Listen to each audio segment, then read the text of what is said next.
ایک شخص نے حضور سے پوچھ ہی لیا، ایک صاحب نے عرض کر ہی دیا، انہوں نے بات ہی کر دی، عرض کی، یہ سنن ابو داؤد شریف میں موجود ہے، کہا یا رسول اللہ میرا ملازم بڑی غلطیاں کرتا ہے، آخر کتنا کو معاف کروں؟ کوئی حد بھی ہوتی ہے، بڑی غلطیاں، بڑی کوتاہیاں، بڑی کمزوریاں، تو اس نے گن کے معاف کرنے کے لیے، حضور کتنی بار معاف کروں؟ آخر بعض لوگ بعض باتیں جھلملا کے کرتے ہیں نا جی، حضور آخر کتنا کو معاف کروں؟ نبی کریم علیہ السلام نے گویا فرمایا، اگر تو نے گن کے ہی پوچھا ہے نا تو چل اس طرح کر، ایک دن میں 70 بار تو معاف کیا کرنا۔ ایک دن میں کتنا معاف کرنا ہے؟ تجربہ تو کریں کہ کیا ہم نے کبھی 7 دفعہ بھی معاف کیا ایک دن میں؟ حضور نے فرمایا 70 دفعہ معاف کر۔ اور ایک شخص کو تو نبی کریم نے ان لفظوں سے تنبیہ فرمائی، فرمایا تیرے غلام پر جتنا تجھے حق حاصل ہے نا تیرے اختیار میں، تیرے رب کو اس سے کئی گنا بڑھ کے تیرے اوپر اختیار ہے۔ یا رسول اللہ ان کا کریں کیا؟ تو نبی پاک نے فرمایا اپنے غلاموں کو اس طرح رکھنا، یہ جو بڑی بات کرتے ہیں نا انسانی حقوق کی، وہ ملازم نو سوٹ دے رہے نے، کہ نوائیں میں کدی واری پایا ہے، نوائیں لہذا تو بھئی آپ کو بغیر جو نہیں پہنا تھا وہ دینا چاہیے تھا نا، ملازم کو نیا خرید کے دیتے نا آپ۔ یہاں تو لوگ زکوٰۃ بانٹتے ہیں اپنے ملازموں پہ، تو سیاسی زکوٰۃ بانٹتے ہیں، ہاں اس کو پیسے جو وقت کام آ جائے گا، تھوڑی تھوڑی کر کے وہاں بانٹو، جب ٹائم ملے گا تو بلا لیں گے۔ خو کرے حمد سے تھوڑا سا گلا بھی سن لے، گولی اگرچہ کڑوی ہے پر ہو سکتا ہے شفا ہو۔ ہر دینی کام میں بھی سیاست کرتے ہو، ذات کے لیے استعمال کرتے ہو، سنو یہ میرے نبی پاک کا اخلاق ہے۔ یا رسول اللہ غلاموں سے کس طرح گزارا کریں؟ فرمایا جس طرح کا خود کھانا اسی طرح کا انہیں بھی کھلانا، جس طرح کا خود پہننا اس طرح کا انہیں بھی پہنانا، سیاستہ میں موجود ہے۔ اور فرمایا ان کی طاقت سے بڑھ کر کبھی انہیں کام نہ بتانا۔ اور میرے محبوب کے غلاموں نے تو اس طرح عمل کیا کہ حضرت ابو ذر غفاری جیسے سردار اپنے گھر سے نکلے تو غلام ساتھ تھا، سامنے سے ایک سردار دیکھ کے حیران ہو گیا، کہنے لگا ابو ذر یہ کون ہے؟ فرمایا میرا غلام ہے۔ کہا حد ہو گئی یار، اس کے کپڑے قیمتی ہیں اور تمہارے کمزور ہیں، یہ انقلاب کیسے آیا؟ تو جناب ابو ذر غفاری فرمانے لگے یہ میرا انقلاب نہیں، یہ محمد عربی کا دیا ہوا انقلاب ہے۔ یہ کس نے ذروں کو اٹھایا اور صحرا کر دیا، یہ کس نے قطروں کو ملایا اور دریا۔ غالباً ایک غیر مسلم کے شعر ہیں، یہ کہتا ہے یہ کس نے قطروں کو ملایا اور دریا کر دیا، کس نے ذروں کو اٹھایا اور صحرا کر دیا، یہ کس کی حکمت نے یتیموں کو کیا در یتیم اور غلاموں کو دنیا بھر کا مولا کر دیا۔ جب حضرت بلال کو کعبے کی چھت پر اذان پڑھنے کی باری آئی تو کچھ لوگوں نے مشورہ دیا تھا کہ حضور کافر پہلے ہی مر گئے، تو حضرت بلال کو کعبے کی چھت پہ دیکھیں گے تو اور مر جائیں گے، تو یا رسول اللہ روز بلال نہیں پڑھنی ہے، اگر اجازت ہو تو کوئی اور نہ پڑھ لے۔ تو فرمایا نا بھئی اذان تو بلال ہی پڑھیں گے اور کعبے کی چھت پہ پڑھیں گے، اور حق انہی کا بنتا ہے۔ کمر اچھا ہے فلک پہ نہ ہلال اچھا ہے، تیری نظر بھی نہ ہو تو دونوں سے بلال اچھا ہے۔ نبی پاک صلی اللہ تعالیٰ علیہ وسلم نے نا غلاموں کے ساتھ بالخصوص اچھا سلوک کرنے کا، جناب حضرت سیدہ ام سلمہ رضی اللہ تعالیٰ عنہ بیان فرماتی ہیں کہ وہ وقت جس وقت میں حضور کا وصال ہوا اور وہ مرض جس مرض کے ساتھ ظاہراً سرکار کا وصال ظاہری ہوا، فرماتے ہیں اس وقت بھی میں نے حضور سے جو آخری جملے ظاہری طور پر سنے وہ یہی تھے کہ نماز کا خیال رکھنا اور غلاموں سے اچھا سلوک کرنا، اپنے ماتحت لوگوں کا خیال رکھنا، سخت لہجہ، آمرانہ مزاج۔ میرا ایک جاننے والا شخص ہے، اس کے ہاں سے نا کوئی 40-50 لوگ تنخواہ لیتے ہیں، کوئی ادارہ ہے تو وہ اس کا بنایا ہوا تو 40-50 لوگ تنخواہ لیتے ہیں۔ تو ایک دن کسی تنخواہ لینے والے شخص نے اس سے آ کے کہا یار ادارہ تیرا ہے، تو ہم تیری قدر بھی کرتے ہیں تو دل کرتا ہے تنخواہ تو دے. تو اس بندے نے رونا شروع کر دیا, کہنے لگا غریب ماں کا بیٹا ہوں اور کسان باپ کا بیٹا ہوں, کسی کو تنخواہ دیتے ڈر بڑا لگتا. تو اللہ نے ڈیوٹی لگا دی, ڈر لگتا ہے. اگرچہ میرے سائنوں سے جاتی ہے, میری اطلاع سے جاتی ہے, پر مجھے ڈر آتا ہے, مجھے خوف آتا ہے. میں اور کسی کو تنخواہ دوں, میں نہ توبہ, مجھے خوف آتا ہے. یہ باہر ہی کوئی اور ہی کرے, میرے والا کام. اپنے اندر احساس پیدا کرو یار, 4 لوگ ہمارے ماتحت ہوتے ہیں, آپ یقین کریں خون خوش کیا ہوتا ہے بعض لوگوں نے اپنے ملازمین. ایک چھوٹی سی بات اور عرض کروں, عورت بیچاری کی عقل ناقص ہوتی ہے. عورتوں سے اچھا سلوک, اپنی گھر والی کے بارے میں رویہ نرم, مقابلے کی فضا نہ پیدا کریں اپنے گھر میں.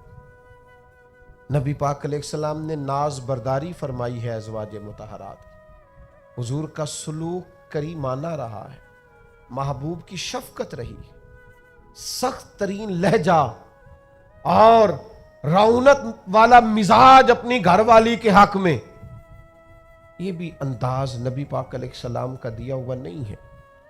حضور نے فرمایا تم میں سے سب سے بہتر وہ ہے جو اپنے گھر والوں کے لیے بہتر ہے, اور فرمایا میں تم سب سے بڑھ کر اپنے گھر والوں کے لیے بہتر. دوستوں کے ساتھ خوش گپیاں اور دیر تک خوشگوار موڈ, اور گھر جاتے ہی لہجہ ترش, اور جناب آپ بابا میں تھکا ہوا آیا ہوں, میرے پاس ٹائم نہیں ہے زیادہ باتیں سننے کا. یہ حضور کا دیا ہوا اخلاق نہیں ہے. وہ تو لباس ہے مرد عورت کا, اور عورت مرد کا ہوتے. یاد رکھیے گا اللہ تعالیٰ نے نا انسان کو خوبیوں اور خامیوں کا مجموعہ بنایا. انسان کے اندر بحیثیت انسان خامیاں بہرحال باقی رہتی ہیں. تو چونکہ اس میں خامیاں باقی رہتی ہیں تو ہمیں اس کی خامیوں, غلطیوں اور بشری کمزوریوں سمیت اس سے پیار کرنا پڑے گا. اگر ہم یہ کہیں کہ وہ کوئی غلطی ہی نہ کرے, اس کے اندر کوئی کمزوری ہی نہ رہے, کوئی اس کے اندر بشری تقاضا باقی نہ رہے, تو پہلی بات یہ ہے کہ ہمارا یہ مطالبہ ہی سرے سے غلط ہے. اس لیے کہ اللہ تعالیٰ نے بالکل معصوم تو فرشتوں کو بنایا ہے, فرشتے معصوم ہیں, پر اشرف المخلوقات اللہ نے حضرت انسان کو بنایا ہے. اس کے ساتھ اللہ نے یہ آزمائش رکھی ہے, تو انسانوں کے اندر کمزوریاں رہیں گی. نبی پاک صلی اللہ تعالی علیہ وسلم نے ارشاد فرمایا جس آدمی کو غصہ آیا اور وہ اپنا غصہ نکالنے پر قادر بھی تھا, لیکن اس نے اللہ کی رضا کے لیے اپنے غصے کو کنٹرول کر لیا, فرمایا اللہ اس کے دل کو امن سے بھی بھر دے گا اور ایمان سے بھی بھر دے گا. نہیں, غصے کو کنٹرول کرنا ایمان کی مضبوطی کا باعث بنتا ہے. ہوں گے کچھ لوگ بیچارے جو کمزور ہوں گے, کچھ نہیں کہہ سکتے, آپ کا غصہ سہتے ہوں گے. یا کچھ ایسے لوگ ہوں گے جو آپ سے محبت بے پناہ کرتے ہوں گے, اس لیے آپ کا غصہ برداشت کرتے ہوں گے. لیکن حضور نے جو ہمیں اخلاقی رویے سکھائے ہیں ان میں تو محبوب نے فرمایا وہ پہلوان ہے جو اپنے آپ پر کنٹرول کرے, اپنے آپ کو قابو میں رکھے, اپنے غصے کو, غیظ و غضب کو وہ ذرا سنبھال کر رکھے. ہم اپنے آپ پر کنٹرول نہیں رکھتے. بہت ساری باتیں ہیں جو ہم کر لیتے ہیں, لیکن چونکہ مومن ہیں, حضور علیہ السلام کے غلام ہیں, مجھے اچھی طرح پتہ ہے کہ سینکڑوں ہزاروں لوگ ایسے ہیں جن کو بعد میں پچھتاوا ہوتا ہے کہ مجھے یہ بات نہیں کرنی چاہیے, مجھے اس طرح کا رویہ نہیں رکھنا چاہیے. کچھ بولیاں بول لیتے ہیں, لیکن چونکہ اندر ایک مومن بستا ہے, حضور کا غلام بستا ہے, تو پھر دل پچھتاتا ہے, سینے میں بات کھٹکتی. میرے بھائی بہت پہلے سے اپنے اوپر کنٹرول کریں, اپنے آپ کو غیظ و غضب سے, ناراضگی والے جملے بولنے سے بچائیں. ہاں بالکل ناراض نہ ہونا بھی زیادتی ہے, ناراض ہونا بھی چاہیے اور بڑا زبردست ہونا چاہیے, سخت شدت کے ساتھ غصہ کرنا چاہیے. پر کب؟ جب اللہ کی حدوں کو توڑا جائے. جب شریعت کی مخالفت کی جائے اور بیجا دین کی باتوں کو چھوڑا جائے، اللہ کی رضا کے لیے ناراض ہو۔ سیدہ طیبہ طاہرہ حضرت عائشہ صدیقہ رضی اللہ تعالیٰ عنہ فرماتی ہیں کبھی اپنی ذات کے لیے حضور ناراض نہیں ہوئے، لیکن اگر اللہ کی حدیں توڑی جاتی تھی تو ناراض ہوتے تھے۔ چاہیے نا والد کو کہ بیٹا جان بوجھ کے نماز چھوڑ دے تو ناراض ہو، بیٹی پردہ نہ کرے تو ناراض ہو۔ چاہیے نا اسے کہ اگر اس کے گھر کے اندر کوئی غیر شرعی کام ہو رہا ہو تو وہ ناراضگی کا اظہار کرے، حکمت کے ساتھ سمجھائے، دانائی کے ساتھ تبدیل کرنے کی پوری کوشش کرے۔ آپ کا دل اس وقت پوری طور پر ناراض ہو جب آپ شریعت کی مخالفت ہوتے ہوئے دیکھیں۔ 10,000 گم ہونے پر تو جس کا دل پریشان ہوتا ہے، لیکن نماز ظہر قضا ہونے پر جسے کوئی اثر نہیں ہوتا، جو چند منٹ، آدھا گھنٹہ، پونا گھنٹہ نوکری سے لیٹ ہو تو احساس پیدا ہوتا ہے، لیکن کئی دن بیت گئے فجر نہیں پڑی، کتنے دن گزر گئے سویرے اللہ کی بارگاہ میں نہیں اٹھا، توجہ نہیں ہوتی۔ 2 حدیثیں اکٹھی عرض کرنے لگا ہوں، آپ نے ان دونوں روایات پر غور کرنا ہے۔ ایک قاضی اجاز رحمت اللہ علیہ نے شفا شریف میں لکھی اور ایک امام احمد بن حنبل نے اپنی مسند میں نقل فرمائی۔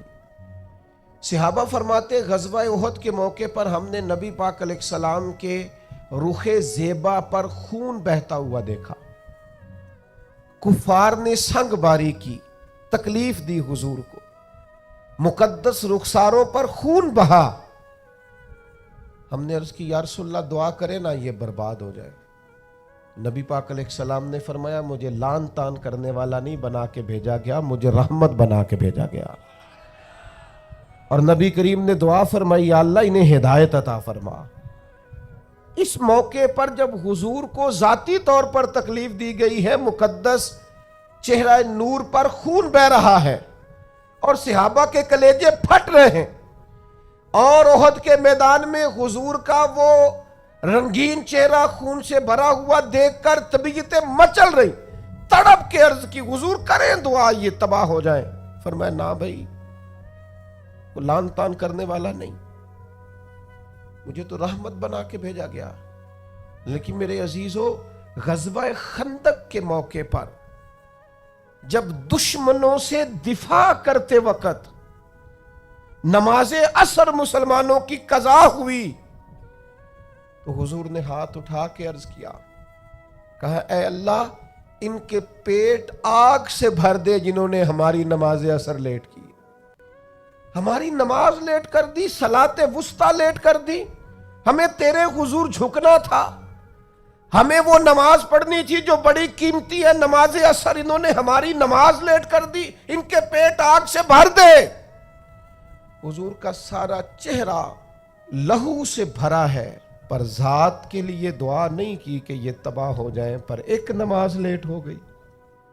صحابہ کی عصر قضا ہوئی تو کریم نے ہاتھ اٹھا کے کہا یا اللہ بھر ان کے پیٹ آگ سے۔ او سنگیو، آؤ یارو اپنا اخلاق تو دیکھیں، میری بھی فجر قضا ہے، میرے پتر کی بھی قضا ہے، میری جوان بیٹی بھی جم کے سو رہی، کبھی ماتھے پر شکن تک نہیں آئی، لیکن میری روٹی لیٹ ہو جاتی ہے تو میں سارا گھر سر پہ اٹھا لیتا ہوں، زمین آسمان ایک کر دیتا ہوں۔ میرے بچے، آپ کے بچے ہماری نگاہوں کے سامنے وہ پوری طرح بری سوسائٹی کا شکار ہو جائیں اور وہ جانے کس کس گناہ میں لگ جائیں، معاذ اللہ شکن تک نہیں آتی، لیکن میرے کپڑے وقت پر استری نہیں ہوئے، مجھے ٹائم پر فلاں چیز نہیں دی گئی، آسمان سر پہ اٹھا لیا جاتا ہے۔ حضور نے تو ہمیں یہ اخلاق سکھایا ہے کہ لہو سے تیرا وجود بھی ذات کے لیے بھر دیا جائے تو زبان سے لان تان نہ کرنا، یہ تیرے نبی کا طریقہ ہے۔ ہاں، اس شخص سے بچنا جو تیری نمازوں کو قضا کرنے کا ذریعہ بنے۔ ایسے لوگوں کے بارے میں تیرا رویہ سخت ہونا چاہیے، جہاں تیری عبادات، تیری اللہ کی بندگی داؤ پہ لگتی تجھے نظر آئے۔ خدا را دین کا مزاج تو سمجھیں، ہم کس طرف چلیں۔ اور